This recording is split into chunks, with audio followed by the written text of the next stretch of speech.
friends, they used to laugh at me. Used to show them on my record something casually. Used to say it was a passion, I'm a path to be. Then they told me that I couldn't, so I had to be. Tell me what they really think about it now. Used to hate it, but I guarantee they're proud.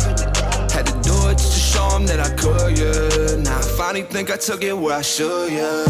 Had a jokes on you and now you're on and laughing. I did a whole lot of winning. Look, it came from a passion. I see a whole lot of knowings I could see out in public, and that may think a lot of things. Man, at least think something, now you the judge. Hey, now tell me where you ended up. Yeah. Look, I bet it was a simple job. Yeah. Look, I went and took a different route. Yeah. Look, that's why my life is different now. Back in my feelings, look, when I wasn't so gifted and I was learning to do this, and all I heard were the critics, and now I'm playing for that shit. Look, I was way out the basis, but I just needed some talent so I could wait this to greatness. Oh yeah, you ain't never think this, no, no, no. Stop me while I started, homie, whoa, whoa. Now this shit settled, just go better and better. But I'll always remember, yeah, yeah. Matthew Bowyer, it's your boy C-Roc here. You're joining me on That1 Podcast, man. I'm so glad to have you. Man, I just had a great call with you when we first connected. I do my thing called 15 mini networking calls I've done for 5-6 years now. I've done thousands of them, meeting some of the most amazing people, going through some of the most wildest things. And, we kind of hit it off, and I appreciate your taking that call in the first place, and I appreciate you being here today, man. Welcome. Hey, thank you for having me, man. You when you reached out to me, I was like, what does this guy want? Like, that was my first reaction, and you just got a huge heart, man. You just really was there for me, really, at a rough time in my life, which I'm still going through, but you're a really kind guy, and I really glad you made the phone call, of course. Oh, thanks, man. I appreciate that. It's not me, though. I gotta give credit where it's due. God flows through me because I've accepted and surrendered. I have to say that, because I went through a stage where I was building my brand, and you probably dealt with this too. We'll start with this, where I became that one in my space, right? That's the brand I use, that one. And then the ego part was there, and I didn't like how I was feeling. And then I go places and people want to take pictures with me and lining up to speak to me, this and that. And I was just like, this is not what it's about, man. Right. So I got to give credit because he gave me this clear vision of service, be of service. And it's for me, not you. And change. So this is where it comes from, man. That's very powerful. It's funny you say that. I have a big ego. There's no question. I've lived a life of very high luxury, and I hate to say it, but the more money you make, sometimes it could be, it could feed that ego and make you a worse or a better or worse version of yourself, let's call it.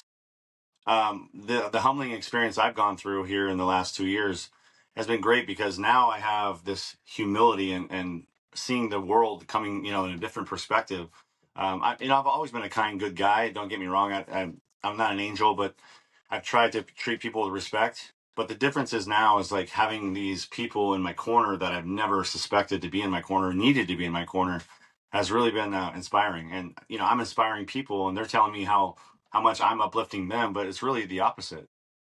Yeah. Yeah. It's funny how sometimes we're out there uplifting people, and we need that.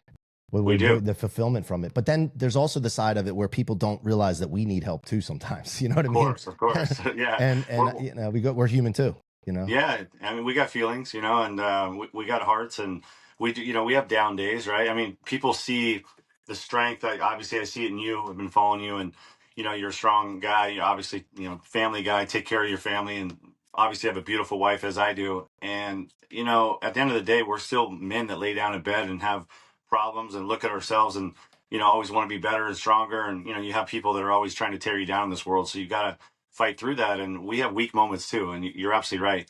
But I think the difference of maybe you and I and some of the other people in the world, and obviously I want everybody to learn from this, is to get the strongest mindset possible, because at the end of the day, that's really what it's about. And the difference between maybe me and you and somebody who's struggling is we dig deep, grab the mindset, use our resources, and come to a stronger place, which is what I'm trying to do now, just like you are. Build people up, make us all feel better and stronger, and realize the potential inside. Yeah, I came up with this law called the rocket fuel law, and I wrote a book about it called Rocket Fuel: Convert Setbacks, Become Unstoppable. And this book, I talk about this exact thing, right? Everything that comes your way, you have two choices, right? You store it in your tank or your trunk. If you store it in your trunk where most people keep it, it slows you down and stops you. But if you store it in the tank, bro, it's like freaking rocket fuel, right? Yeah. And so That's the way you got to do it. And here's the other thing, Matt. I want to share this with you and get your thoughts. And then we're going to get into the story. I'm a freak when things are going tough and adversity comes. I actually start to get excited. I switched my mind, a paradigm on this. Like, dude, when things are going bad, that means if you keep going like we do, right, it always gets brighter at the end of the tunnel and something amazing happens. So why the hell aren't we getting excited when bad things happen? Like, we don't want them, but if they're going to be there, we know if we keep going, the main things. Let's get excited. Let's party. Let's celebrate. Yeah. And that's a good point. Most people go in, they get in a little shell and they curl up in a ball and they get depressed and resort to, negative things, drugs, alcohol, etc. But, Jocko, I don't know if you're Jocko, Willenick, he's got this great video that I saw on Instagram. And he talks about the very same thing. He says, you have a shitty day. Great. Something bad happens to you. Great. Yeah. And he has a comment for everything that's like all the excuses that we all have or bad things that we deem to be really rough.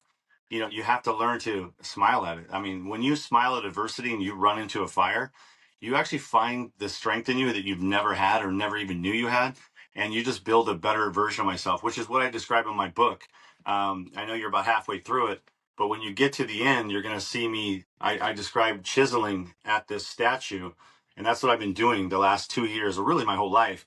But in particular, the last 2 years, I chisel away at this sculpture of what I deem to be myself.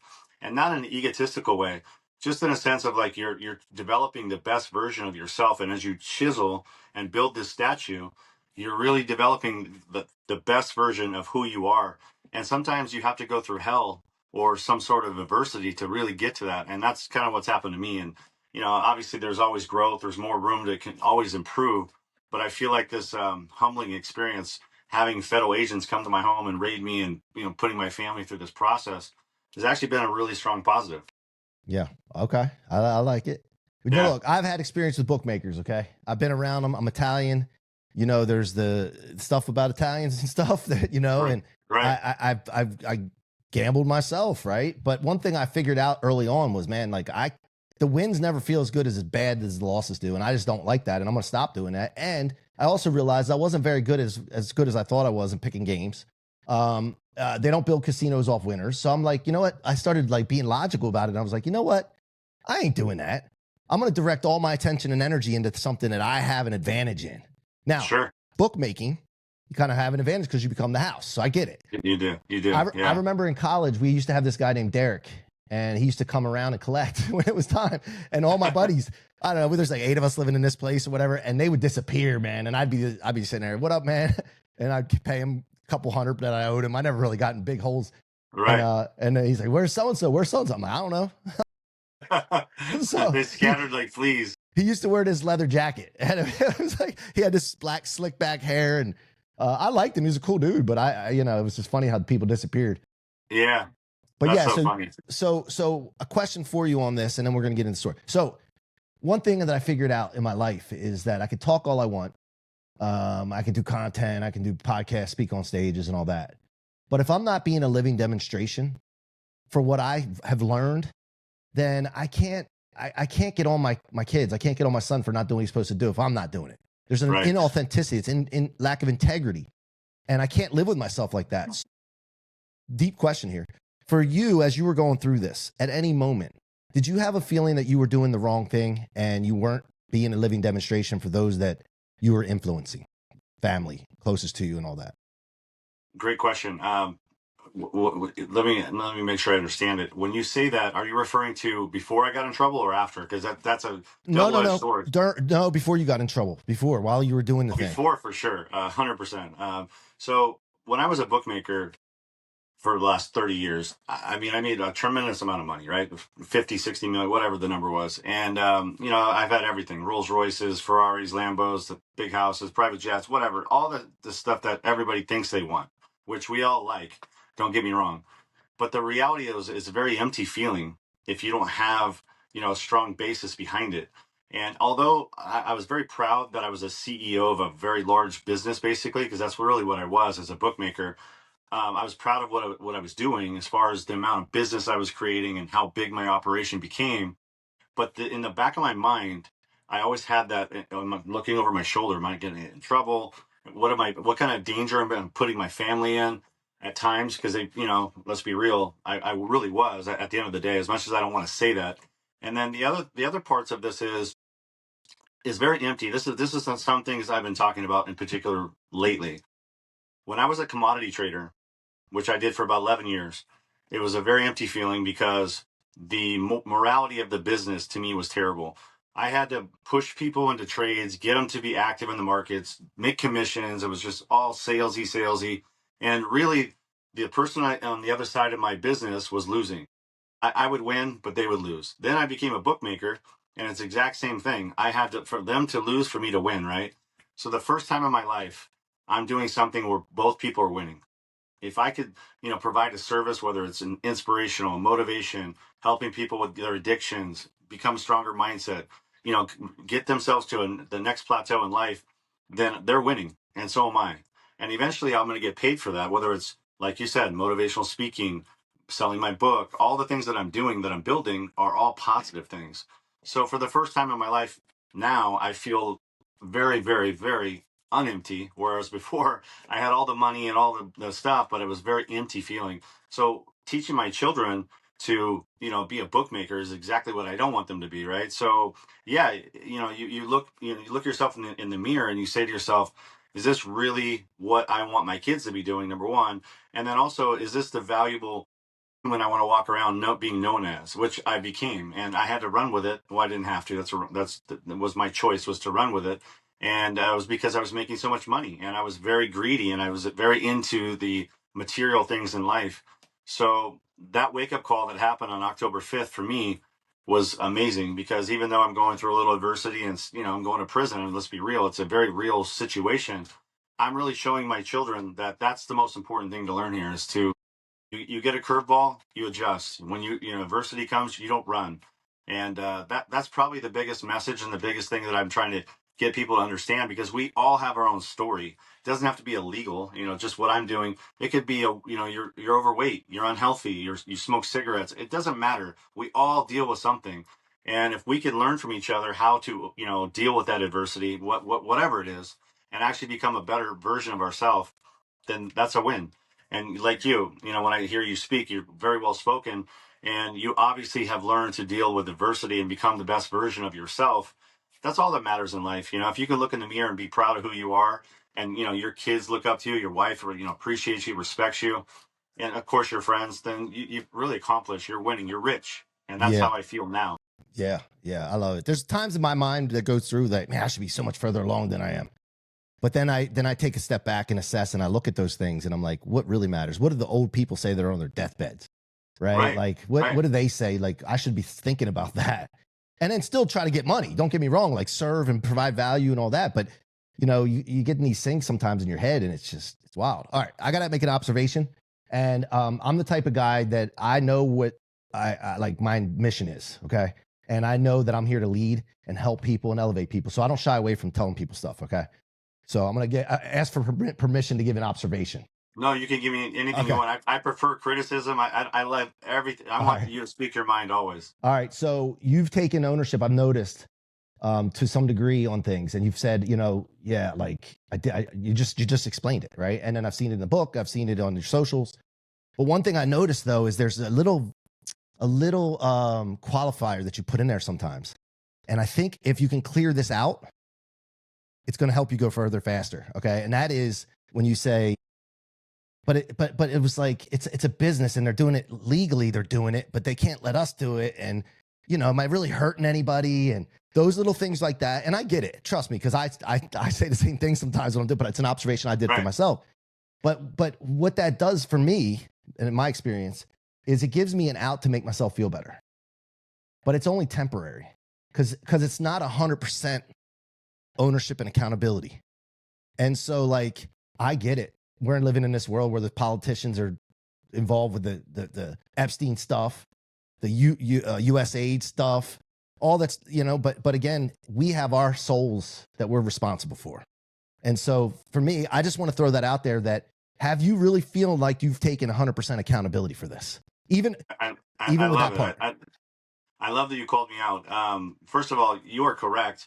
The bottom line is that I'm very strong-minded. I definitely have still an ego that I'm fighting, and the ego is more defense. The defense mechanism that I have is that, and when you're, like you said, you said this earlier, when you put yourself in someone's shoes, you kind of can feel where they're at a little bit better. And nobody knows where you're at or where I'm at unless they're in my shoes. But not making excuses, but the attack and the verbal like abuse that I've taken online from haters and media, it does, sadly, my ego still, it tends to fucking come out and defend, that situation. And my defense is how I feel, but it really doesn't matter because at the end of the day, I was doing something illegal. I knew what I was doing, and I do need to take full accountability. So you're absolutely correct, and I definitely do. But the defense part of me will probably, I'm going to say the little kid in me is always going to want to defend and put Oh yeah, of myself to course. where you attack, not you, but people attack you and they say this and that, and I'm working on that. It's hard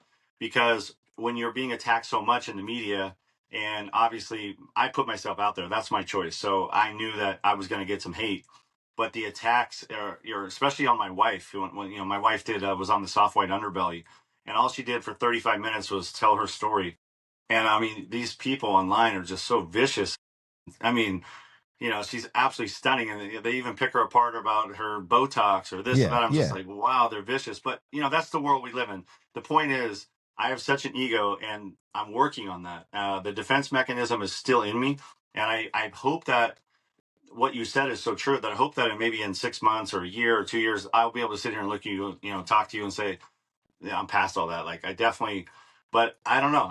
It's going to be a battle for me. I'm not going to lie to Yeah. you. Yeah. And What I what am accountable. Whoa, But whoa, whoa, I, but hold on a second. So here's yeah, the thing too. I noticed as a kid when I was 8 years old and I lived around a lot of brokenness, okay? From mental health issues to depression, anxiety, medication, overdosing, all that, suicide, alcoholism. My family members would tell me something all the time. They would say, "This is why I'm like this. It's hard.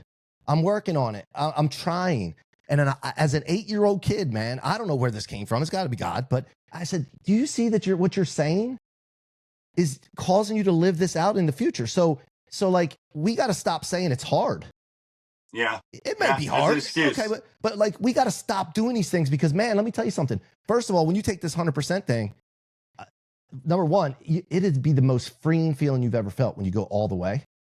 Number two, people out there watching and they're seeing we're being a living demonstration of whatever we're doing, right? We're working on this. It gives them the thing that they could say too. So this is what I think about. Like, I got to go all the way, man. I got to go all the way. I can't do halfway and then validate some things because it's not the living demonstration that I got to be. So as you're Right. going on this journey, I'm just pointing these things out for everybody listening, not I love for it. you, but I'm speaking to myself too. And then the other thing I was thinking about is when they come at you, anybody, it doesn't have to be online, but when they're coming at us, I tell my kids this all the time. It's not about you. This is a reflection of those losers right now. They're losers right now. This is a reflection. They're just telling you who they are.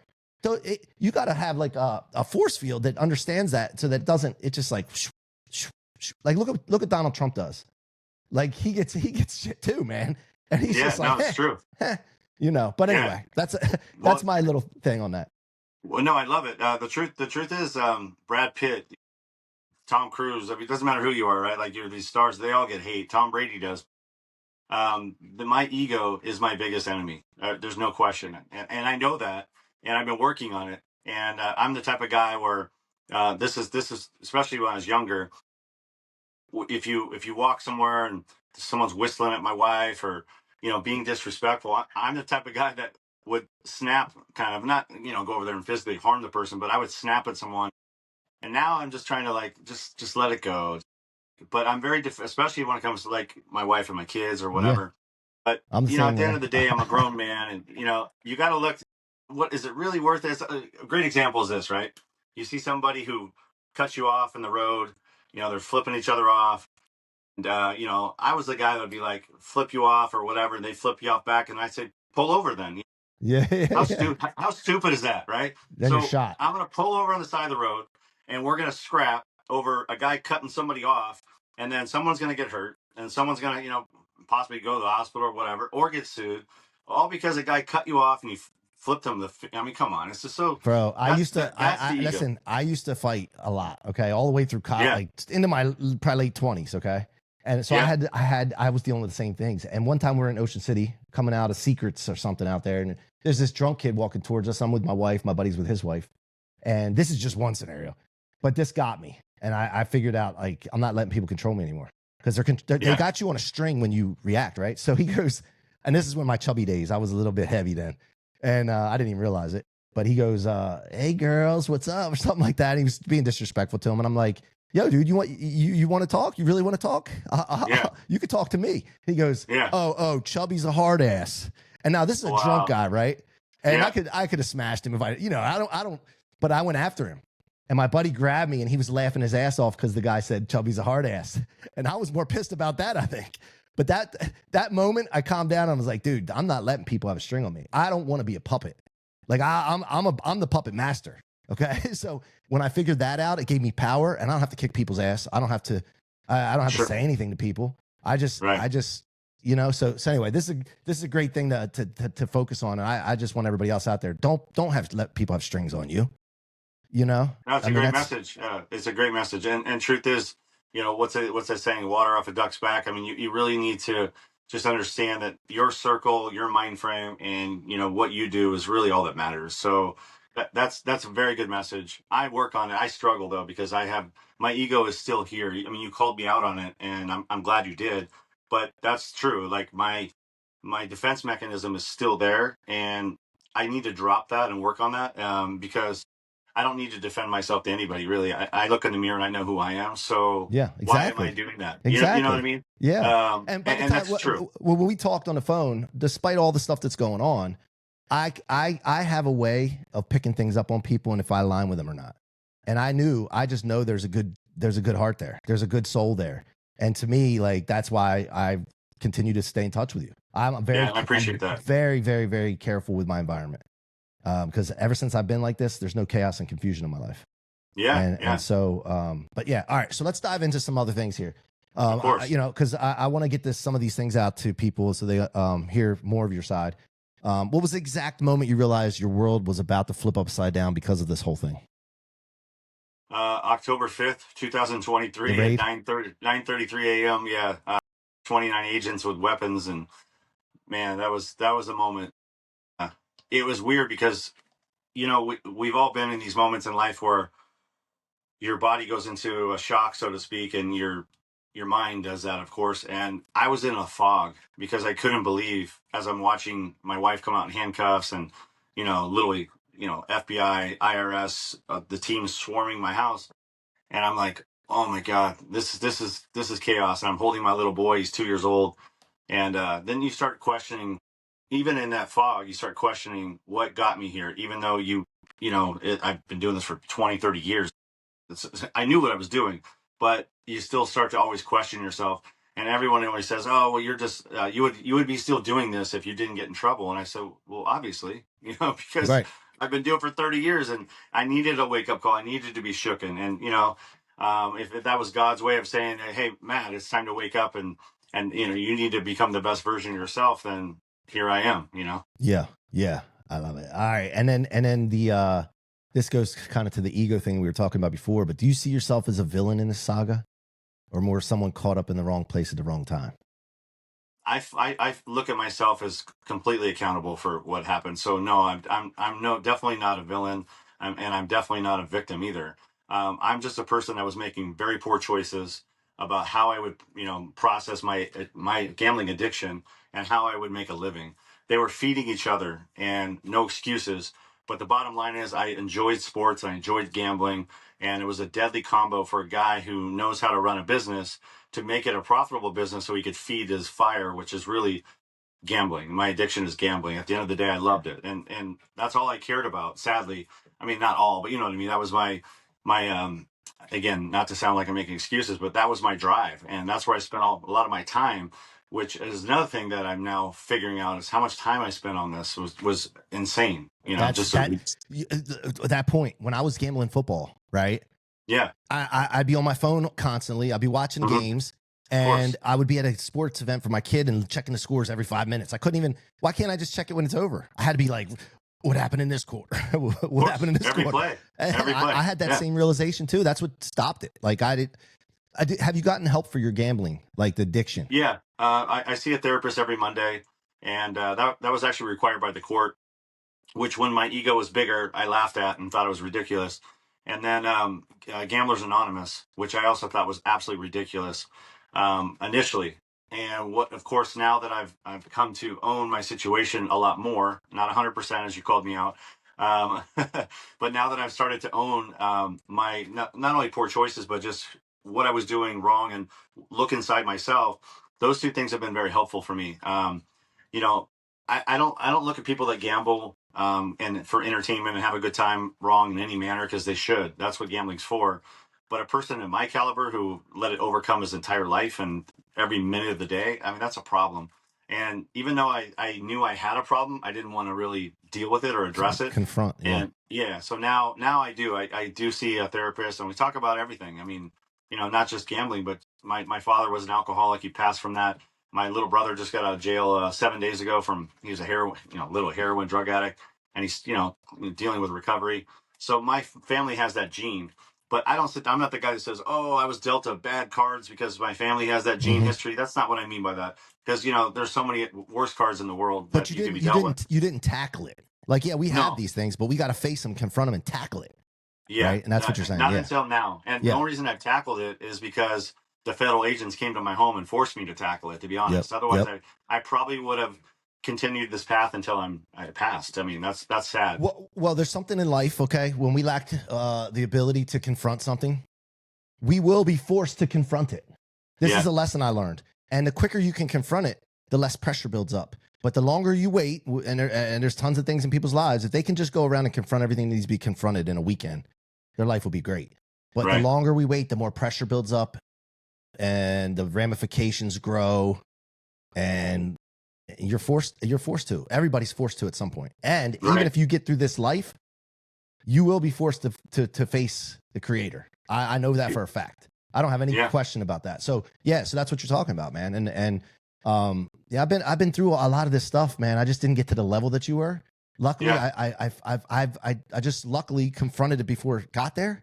But I could have been there. I could have been there many times, I've been in places that, I've tried to put everything in my book as much as I could, but I've been things, look, I don't even like the person that I don't feel like I was that person. Have you had that, like that epiphany that, dude, I'm not that person anymore. Like, I can't even believe I was that person.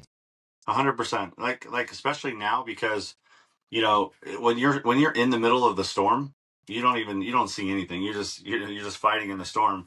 And that's what I've been in a storm for the last 30 years. And because of gambling, right. And because of what I was doing. And it's hard because from the outside perspective, everybody thought I was amazing, as far as not as a person. I'm talking about business and finance. And that's because I was making a lot of money. So how could anyone question me in my gambling, my personal addiction to gambling, when all I did was make more money and provide for everybody around me more and more and more? So when people would, like my wife in particular, would say, man, you're definitely, this is out of control, I'd be like, what do you mean? I'll just go make more. And I'd go make more. So I would feed that addiction, or I should say I would feed everybody the BS that everything's fine because I was making a lot of money. But the reality is I was just digging a deeper hole. Back to your point, until you confront it, it's just, you're building more pressure. More pressure was exactly what I was doing. But the pressure was being hidden from the outside perspective because the amount of money I was making was so big and the lifestyle was so amazing, and truly was, but I was so empty inside. Now I plan on rebuilding, doing all these things. And when I live that lifestyle again, if I choose to, it's going to be for a whole different purpose and reason. And I'm going to enjoy every minute of it that much more. Yeah. And excuse me, I'd love to ask this question with this. When you were by yourself and nobody else was around, what was going through your mind? A lot of things. I mean, I would question who I was, who I was becoming. Am I really happy? Are you proud of yourself? But then, inside, to me, I have, like everybody has these two voices, right? You have the one that's like telling you you're great, and you have the one that's telling you you're not, and you're fighting. You always want to go with this guy, but this one's telling you things, and you make excuses, right? You tell yourself, well, you don't really have that bad of a gambling problem because you make $20 million in a year. And you know, so what if you blow 18 of it? You have 2 left and you have this amazing life. And what does it matter? Because it's money is, we all pass, and how much money you have doesn't matter. You just justify every dumb decision you make, and you just keep feeding it. And then the other side of you starts to say, well, are you really happy? Like, do you look in the mirror? Do you really think that this is the life you want to live? Are you spending quality time with your kids? Are you present? Are you doing it because you want to drive a nice car and you want to walk around and flex and act like you're somebody that's special when really the car means nothing, whether it's a green Pinto or a Rolls Royce? Those are the things that, go back and forth in my head over the last 10 years. And, the answer sadly came to me in a good way, but sadly I had to wait until it exploded, as opposed to doing what you did, which is just make a really good decision and say, look at myself. This is not what I want to do or who I want to be. Yeah. And by the way, when I share this stuff with you, I'm not bragging on myself that I was able to figure some things out earlier. Trust me. The thing I got to tell you what caused it for me was surrender. And I remember breaking down in my kitchen in front of my wife one day. I never did that before. I can't take this weight anymore. I feel like the weight of the world's on my shoulders. I have hundreds of employees. Their families rely on me. And I just feel like I'm letting them down, this and that. I don't have the power to do it anymore myself. Right. And I just surrendered, and I got on my knees and I prayed, and I said, God, show me the way, man. I'm yours. I can't do this by myself. I'm not blaming him for anything. There's messages in the Bible a lot of times. Some of these people, the stories that they would, God, why are you doing this to me? And they would get mad at God and this and that. I just never been in that place. And I just said, I need help. Give me the thoughts to have, the words to speak, the actions to take, and the people to surround myself with to serve the mission you have for me, not my mission. The mission you have for me, and to glorify you. And I say that prayer every day. And that surrender right there, man, has helped me with these things. And so, you didn't know you were going to go into a therapy session today, did you? No, but I'll be honest. I didn't know what to expect from you. I just know you got a big heart and you're straightforward and honest. And that to me means everything, because let me tell you something, Mike. I've had 35, probably 40 podcasts in the last 75 days. I'm not joking. You've seen me all over the media. Half of them been already sent out. The other half are about to go out. None of them have been this personal, and I've really enjoyed it already. Well, thank you. Most of them are, of course, the obvious: Shohei Ohtani, the bookmaking, the numbers, the Jets, and all that. And that's all great. There's nothing wrong with those podcasts. That's what draws people in sometimes. But what we're talking about is what people are going to be listening to this, and they're going to feel the truth that we're talking about, because we all have these feelings. Like, it doesn't matter if you're a dishwasher at a Taco Bell or if you're a CEO of some Verizon. It doesn't matter. We all have struggles. We all have our own story. And at the end of the day, if somebody listening to this, we can help them together by sharing our stories and inspire them to be better, whether it's surrendering, whether it's figuring out their ego. In my case, we all have something to learn from. I try to learn from everybody I come across in my life. That's the one thing I've done, even at my weakest moments. And, right now, I'm probably the strongest I've ever been in my life mentally, but still weak, because I have a lot of growth, a lot of things I need to do. But the fact that I'm so strong to realize that I'm not what I thought I was, and to surrender to that, and to realize that I have a lot of growth. Because what happened to me, Mike, is in the last 10 years, I was so successful in my business that I was so stagnant. I was actually going backwards, because my finances were going higher, but me as an individual and a human was going the other direction. And I didn't realize that until I got in trouble. And now I have, in the last 2 years, I've grown more in 2 years than I have the first 48 years of my life. And I have a lot more to go. Don't get me wrong. I'll learn probably more while I'm in prison than I will from any period of my life. But that being said, this experience and learning to who I'm going to be and where I'm going is very exciting to me. I mean, I'm about to go to prison. And of course, I have some anxiety and, I haven't been sleeping much. Being away from my wife and kids will be the hardest thing I've ever gone through in my life, setting foot into a prison. But I'm going to make the best of that scenario. And I'm going to show people that follow me and literally support my journey that if I could do it, then why can't they overcome a food addiction or get on the exercising program or quit alcohol or quit gambling or whatever? Because we all deal with something. And that's what people are going to get out of this message better than any other podcast I've done. And I'm really proud that we're actually have this deep conversation, and thankful that you brought it up. Oh man, my pleasure. Thank you for that. Yeah. All right. Let's touch on some of the things that people want to hear, if you don't mind. Yeah, of course. One thing I thought about being in the perspective, put myself in your shoes, taking that Sure. perspective. If you could sit down with Ohtani today, what would you say to him? Oh, I love that. Truly, I hope and pray that that happens one day. I want to look him in the eyes and just tell him I'm sorry. I apologize because personally, this amazing human being who has performed, better than any baseball player ever to set foot on the earth. Seems to be, for what I know. I've only been around him. I've never spoke to him. Been around him many times. Seems to have the biggest heart and be such an amazing human being. And for him to have this slight tarnish on his resume for something I believe that he did not do. I don't. I mean, I'm very, very confident he didn't gamble at all.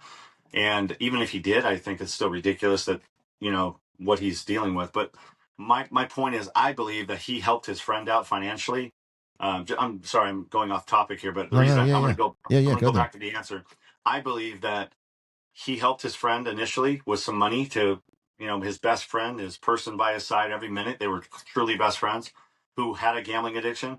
I believe he helped him. And then they realized that later that could be a problem for him. And that's why I think the story changed. But bottom line is, he did nothing wrong. And so now he has a slight tarnish over his name, which he's overcoming times 1,000. But I have a part in that. And my business and my poor decisions and what I was doing led to a problem for him.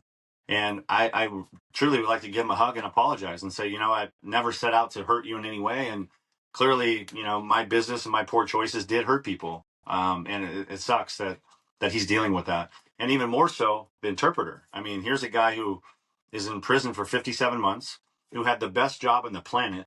I mean, you're interpreting, and you're paid $250,000 a year, and you're becoming famous. He was actually becoming famous himself, and the perks and the lifestyle. And then after he got in trouble, he had no part of the Dodgers winning the World Series, the MVP, the 50-50. And now he has this scorn. Now he's in prison. He's going to be deported. I mean, the financial downfall, everything that occurred, I played a part in. I didn't mean to. I didn't want to. I'm not making excuses, but I had no idea. But that's really a tough situation, and I have to own that. I got to look in the mirror and realize I was part of it. Yeah, man, that's powerful. Thank you for that. Yeah, of course. Yeah. Oh man. Just let that breathe for a minute. Yeah, and I'm telling you right now, Mike, I still, have an issue with the fact that I can't even give Ipe a hug and say, man, I feel terrible what you're going through. I really do, because I would never allow him to be in this position had I known what was going on. And I didn't even take the time. I mean, think about this. I never even asked, hey man, is Shohei betting? Hey man, is this your money? Because I didn't want to know. And the reason I didn't want to know, because I was a greedy mother effer who was receiving $500,000 every 2 weeks, who was feeding my addiction, which was giving me the lavishing lifestyle, which was taking care of all the things I wanted to do, which is all empty. Everyone's dealing with the problem now. I mean, nobody won here. Shohei Ohtani got a little of a tarnish. He pays in prison 57 months, lost everything. I lost, I don't know, $20 million total between taxes and everything else. I'm going to prison. And all the money I gained from this whole experience, I lost to the casino, like a total degenerate. So the only one who's really won here is Resorts World Casino. And even them, they're having problems. So nobody won. And that's a really bad scenario. When nobody wins in a transaction, it's a bad transaction all the way around. Now, never mind, that's just the financial side. How about the personal, side of everything? I mean, we just discussed, he's in prison. I'm going to prison. I mean, there's so many people affected by this. And again, I got to look in the mirror. It was my operation. It was my choice to be a bookmaker. And I took advantage of people who were gambling. I can't make excuses for them because it was their choice to gamble. But I can look in the mirror and realize that I played a role in that. And my greed and my ability to feed my disease and my gambling addiction has played a part in that. And that's not an excuse. I'm just trying to make you understand what I was thinking. And at the end of the day, I got to sleep at night and deal with that. Yeah. See, okay, and the addiction thing is something that I don't know that you need to get rid of. I think it's where you need to direct the addiction energy. Yeah, I agree. And that's what I'm doing now. Mike, I've done, you can ask my wife, I've worked harder in the last 90 days than I have the first 50 years of my life. I've done more media and more podcasts and more interviews and more work on my book and my website and CRMs and all, everything I can to build this brand that I'm building. And I haven't been paid $1. Not one penny. Well, that's not true. I've sold some books. So I make $4 on a book. Books don't make money. I make $7 on a hardback, $4 on a softback. I'm open about everything. That's nothing, right? I've sold some books. Big deal. That's great. I'm proud of that. But it wasn't about money. I wrote the book because I wanted my kids, my legacy, and everything, bad choices, etc., to be known. I'm very proud of a lot of things I've done, but I'm very disappointed and ashamed about some of the things I've done. So I put it in the book for a reason. I mean, I could easily just talk about all the positives and glorify myself.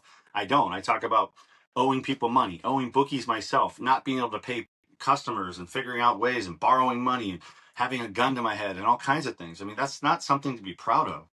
But if you tell the truth sets you free. And the more truth I tell, the better I feel. And people are going to judge me, like you said earlier, regardless. So Yeah. I don't really care. I mean, Yeah. I shouldn't say that. I do care, but I'm trying not to care. Yeah. Because at the end of the day, it still bothers me, but I'm working on that. The more I resonate into that person, the better I am. 100%, man. Couldn't have said it better myself. I think you're making progress on this show. Well, thank you, man. You've definitely opened my eyes to look at myself from, as you say, the bird's eye view. Because I have come a long way, but I still have room to grow, and we always do. But I got a lot more growth to do, and you made me realize that today. Just more ownership, more accountability. I need to be less egotistical. I'll continue to work on that. I'm always going to be a little cocky and have a little swag. That's just me. Yeah, but there's a difference between having that and being an egotistical bastard and like just thinking your shit don't stink. Yeah, 100%. Do you think that if you had it to do over again, I don't want to talk about regrets and all this stuff, but like if you had to do it over again, would you have done the interview with the investigative reporter with ESPN? The problem with her, we have a good relationship, but it started off a little rocky, but they direct narratives based on what they want you to see. The interview I did with her was about 8 to 10 hours long, but they put a 9-minute interview up of what they want. I would do it over again. Yes. And I'll tell you why. I believe that even though it's not the light I wanted shed, I believe that if I continue to tell my truth and answer the questions honestly, I can't control how they display it. And I do believe that as long as I continue to be honest with everybody and continue to share my story, people will see the truth in me. And the ones who don't, I can't control that. So I don't regret it, actually. It's not my favorite interview. I don't believe she represented me in a good light, but that's okay. Yeah. Yeah. I was reading about that. What do you think? What do you think about that interview? Well, Why do you ask that question? When I was reading about it in the book, I remember seeing it. And then, you know how some things you see so much nowadays, fed like constantly, right? But I remember reading the book and it brought back some memories of it. But I was thinking to myself, don't do it, Matt. Don't do it. That's what was going through my head because I just know that all they're trying to do is sensationalize. They're trying to get clickbait. They're trying to get it's all about capital, revenue. You know what I mean? Yep. Attention and eyeballs. Right. And but I think you did a great job with it. But what happens again, you're on a strings of the puppet master, and I don't like people having strings on me. Right. So that's the way I viewed it. Yeah. So now I want to comment on that. So it's funny you say that. So I want you to understand my perspective initially, and it may be a wrong one. My perspective was the minute I got in trouble, I literally had a vision, and the vision was Wolf of Wall Street. That's all I cared about was I want my story to be a movie similar to that about my life. And that's an ego move because seeing yourself as a film, that's an ego, right? But my perspective is that's still my goal, but it's a different vision and perspective of how, yes, mission, better statement. Because the reason I wanted that Wolf of Wall Street movie was to boost my ego, make myself feel good, to be this is his life that he lived. Wow, it's crazy. He's so cool. I'll still want that because I have an ego. But the reality is the mission is so different now. Like now, I want people to see what I did and how crazy it was, but I don't want them to go want to do it. I want them to learn from it and stay away from making these poor choices and figure it out in a better method and a way that fulfills them. Because here's what I always tell people. This is something I live by. How do you define success? Number one question that everyone should ask themselves on a daily basis, and more importantly in life, because that really is the key to happiness and joy, pure joy, right? Because happy is temporary. You go to the movie and you watch a movie for 2 hours and if you feel a certain way, that's great, right? But that's temporary. As soon as you leave, the movie's over. Joy is something you carry every day. You look at your wife and kids, you feel that every single day of your life. That's what I'm chasing, is joy. I used to chase happiness. Now I'm chasing joy. And the fulfillment I get is all about, how do I reach the joy moments? How do I define success? And what is that now? Is it a car? Is it a Rolls Royce? No. Was it before? I thought so. But no, now I want everybody in my life to be better and find, being around me. I want to provide something that makes them feel more joy. And that may sound weird, but that's really what I'm chasing now, is just pure joy. Yeah. Yeah. Well, I'm going to say something else here. By the way, the movie Wolf of Wall Street, we all watch it, love it. That one, and then Goodfellas. The end of the movie is so depressing.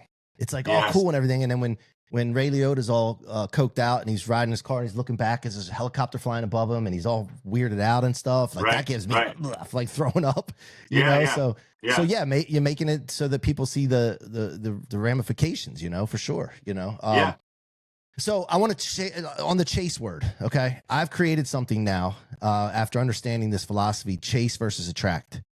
And I was in home sales for years. I would be in a house 2-3 hours at a time, trying to get people to make a decision, buy something, even though I knew it was good for them. I hated that feeling. And and we're chasing the next lead, chasing revenue, chase happiness, chase. And I said, you know what? And I started being mentored. Grant Cardone was a mentor of mine.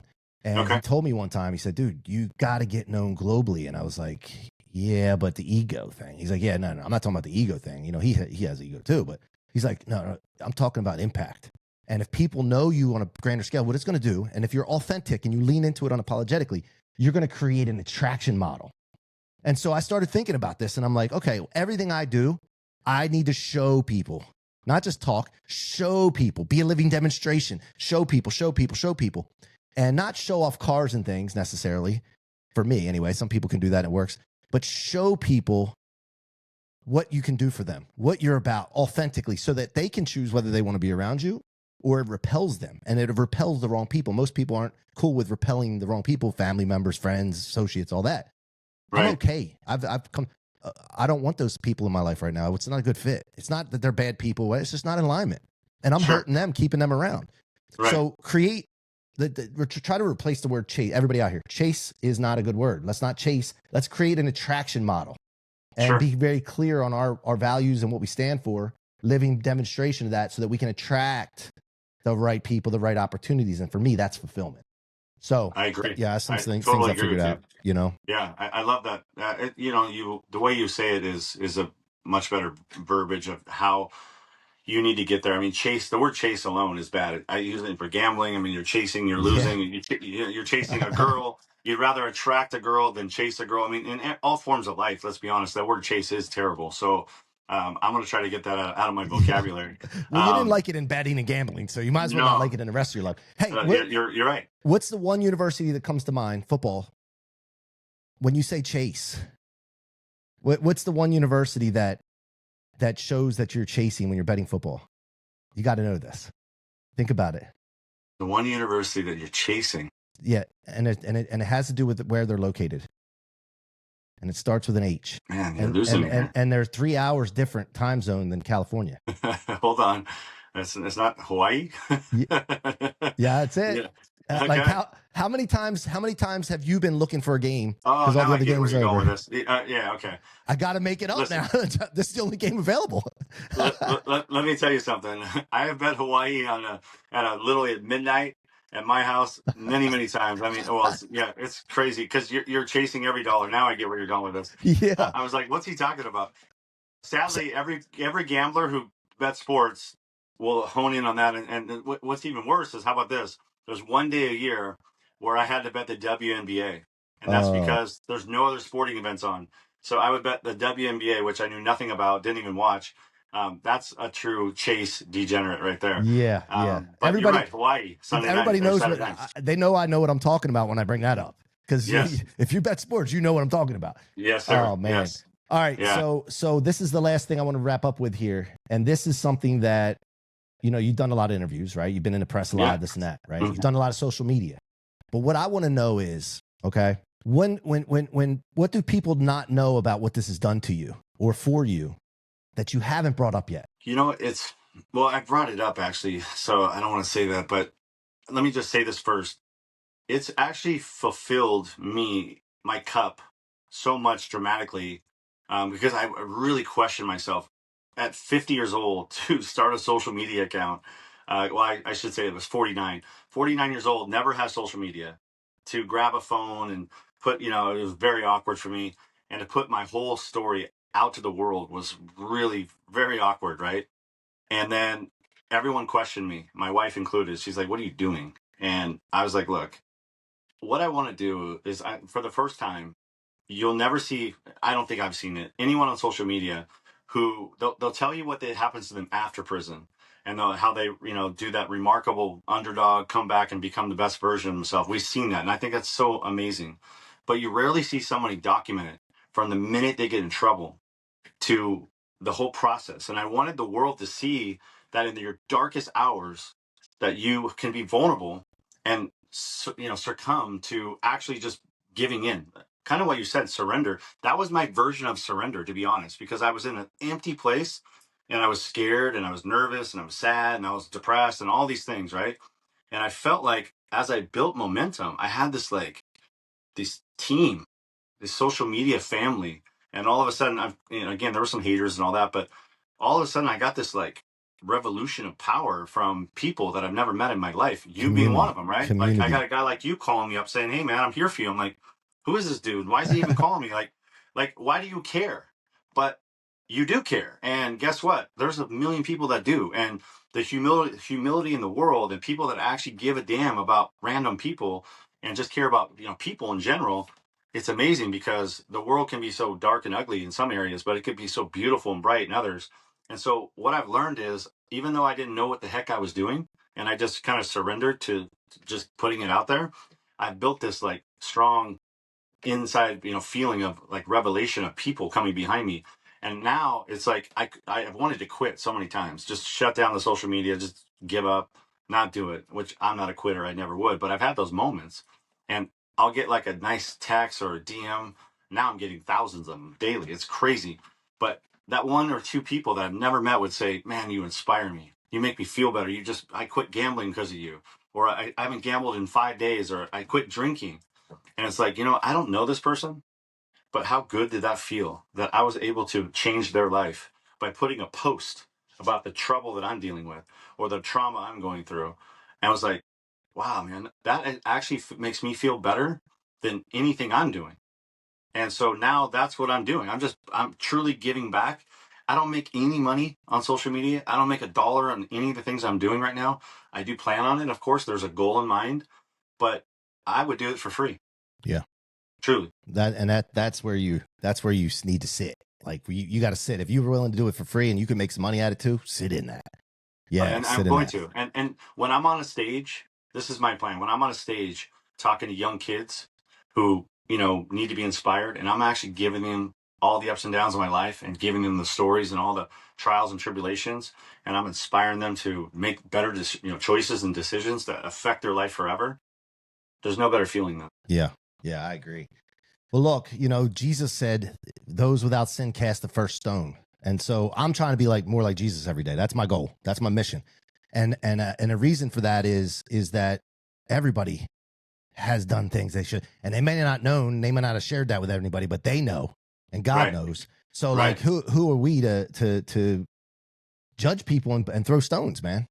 Right. So that's, the way I look at it. Well, look, man, we're up against the clock. I want to thank you so much for your time today, your vulnerability, everything you're doing out there now. And, I'm here for you now. So you got a fan as far as, who you are deep down. And if you need anything, man, just holler.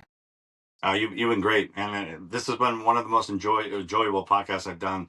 Truly deep, and really appreciate your time. And thanks for everything. Thanks, brother. All right, hang tight while I wrap this up. Folks, this is the That1 Podcast with your boy C-Roc and Matthew Bowyer, sharing what he's, I was going to say sharing what he's made of. That's my other show. But sharing what makes him that one. Keep coming back. Make sure you hit the subscribe, follow button at the top of your favorite podcast platform. Keep coming back. We're going to continue to bring you great guests to help make your life better and those around you better. Until next time, be that one.